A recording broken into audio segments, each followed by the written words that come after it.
अस्सलामु अलैकुम वरहमतुल्लाहि वबरकातुहू। ग्रुप जा अज़ीज़ दोस्त बहरो छा हाल आहे? अल्लाह ताला खां दुआ आहे त अल्लाह ताला असांखे तव्हांखे ऐं सॼी मुसलमान उम्मत खे दुनिया या आख़िरत जूं कामयाबियूं अता फ़रमाए।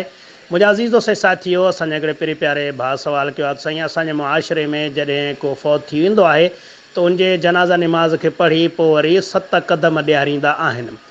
साईं, अर्ज़ु इहो आहे त क़दम त अलाए घणा ॾियारींदा आहिनि, पर अगरि तव्हां इन ते ग़ौर कंदो, इन अमल ते ग़ौर कंदो, हक़ीक़त में उन मैयत खे सम्झो त ॼण तवाफ़ कयो थो वञे, उनखे तवाफ़ कयो थो वञे। उहे माण्हू उनखे फिरंदा आहिनि ऐं उनखे यानी पाए खे मटाईंदा आहिनि। अबा कुझु क़दम खणी वरी पावा मटाइनि था, होॾां वारो होॾे वञे, होॾां वारो होॾे वञे, वरी त एतिरा क़दम ॾेई शायदि 10 क़दम ॾियनि था, 40 क़दम ॾियनि था, त पोइ वरी 10 क़दम ॾेई वरी पावा मटाइनि था, वरी 10 क़दम ॾेई वरी पावा मटाइनि था। ऐं ज़रूरी आहे त उन माण्हू खे आयतुल कुर्सी अचे, जे आयतुल कुर्सी न हुजे त पोइ लाश हुते पियो हुजे। सो अल्हम्दुलिल्लाह अल्हम्दुलिल्लाह, अल्लाह जे फज़ल करम सां ईअं ई हिकिड़े ॻोठ में अहले हदीस माशाअल्लाह साथी अल्लाह साईं पैदा कया, नौजवान काफ़ी साथी हुया, त पोइ अल्हम्दुलिल्लाह उहे ई पढ़ियल लिखियल हुया, उहे क़ुर जा पढ़ियल हुया, बाक़ी ॿिया ॻोठ वारा ख़ाली हो जमालो करण वारा हुया। पोइ मौलवी साहब इहा ॻाल्हि कई त हुननि खे अहले हदीस वारनि मना कयो त बाबा हीअ आहे ई कोन, हीअ तव्हां नयूं नयूं बिदअतूं कयो था, हीअ दलील कोन्हे। चई असां कंदासीं। चई पोइ कंदव त पोइ ठीकु आहे, तव्हांजी मर्ज़ी। अल्हम्दुलिल्लाह उन्हनि सभिनीनि ॿधी कई, छो त क़ुर जा पढ़ियल उहे अहले हदीस हुया। हुननि चयो त असां पोइ इन में बिदअत में शामिलु कोन थींदासीं। पोइ हुन मौलवी साहब सॾु कयो, जंहिंखे आयतुल कुर्सी अचे उहे अचनि। हाणे सॼे ॻोठ में 4 माण्हू न पिया लभनि जेको आयतुल कुर्सी ॼाणीनि। हाणे सभिनीनि जो वात पटियो पियो, हाणे हिक ॿिए ॾे निहारीनि, हाणे वञूं त काॾे वञूं। पोइ अची हाणे जहिड़ो तहिड़ो आहे, बसि पढ़ियल आहे न आहे, अचे बसि कुल्हो ॾे।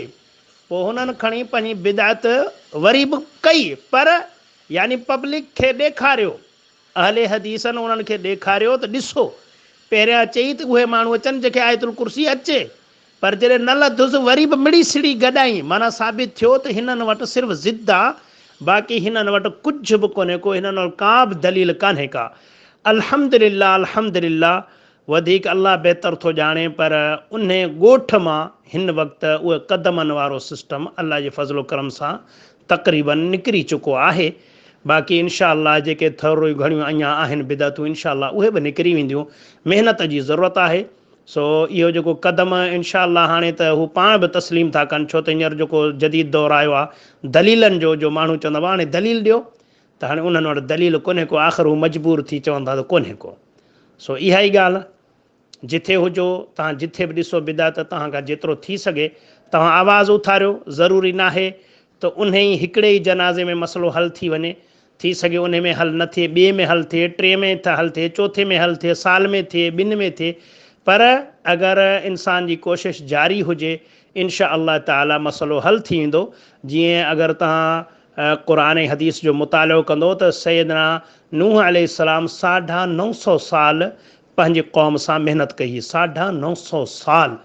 उन में बि चंद माण्हू सम्झिया, ॿियनि ते अल्लाह ताला जो अज़ाब आयो। पर रहमतुल लिल आलमीन, पूरी काइनात जे लाइ जंहिं हस्तीअ खे अल्लाह रहमत बणाए मोकिलियो आहे, मिठो महबूब मोहम्मद मुस्तफ़ा सल्लल्लाहु अलैहि वसल्लम खे, त उन हस्तीअ बि 13 साल मके में अहले मक्का वारनि खे नसीहतूं कयूं, हिदायतूं कयूं। तव्हां छा था सम्झो त मिठे महबूब मोहम्मद मुस्तफ़ा सल्लल्लाहु अलैहि वसल्लम खां वधीक कंहिंजी सूरत हूंदी, नबी करीम सल्लल्लाहु अलैहि वसल्लम खां वधीक कंहिंजी सीरत हूंदी, कंहिंजो सम्झाइणु हूंदो? को त थी कोन थो सघे जेको नबी करीम सल्लल्लाहु अलैहि वसल्लम खां वधीक को सीरत जो मालिक हुजे, या सूरत जो मालिक हुजे, या सम्झाइण जो मालिक हुजे। तंहिं हूंदे बि 13 सालनि तोणी के चंद सम्झिया, ॿिया न सम्झिया, मजबूरनि हिजरत करणी पई, मदीने विया, वरी उतां पंहिंजी दावत खे शुरू कयूं, वरी 10 साल उते बि लॻा। अल्हम्दुलिल्लाह, तव्हांजो अल्लाह ताला उन्हनि महिनतनि खे क़बूल फ़रमायो ऐं अल्लाह ताला मके जी फ़तह नसीब फ़रमाई। सो अल्हम्दुलिल्लाह, महिनत जारी हुजे हर हाल में, इनशा अल्लाह अल्लाह ताला कामयाबी ॾींदो आहे।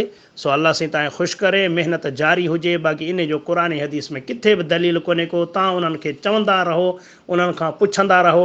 अॼु तव्हां हिकिड़ो था पुछा कयो, सुभाणे 2 पुछा कंदा, परीहं 3 पुछा कंदा, आस्ते हिकिड़ो ॾींहुं ईंदो त सॼो ॻोठु उन्हनि खां पुछा कंदो त ॾियो हवाले, हीउ कमु करायो था, हीउ किथे लिखियलु आहे।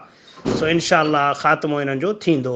अल्लाह ताला खां दुआ आहे त अल्लाह ताला असां सभिनीनि मुसलमाननि खे कुफर शिरक बिदअत तकलीद का महफूज फरमाए खालिस कुरान सुन्नत के समझण उन ते अमल करण ऐं उनके पूरी दुनिया के इंसानन तुणी पहुचाइण जी तौफ़ीक़ अता फरमाए। आमीन या रब्बल आलमीन। अस्सलामु अलैकुम व रहमतुल्लाहि व बरकातहू।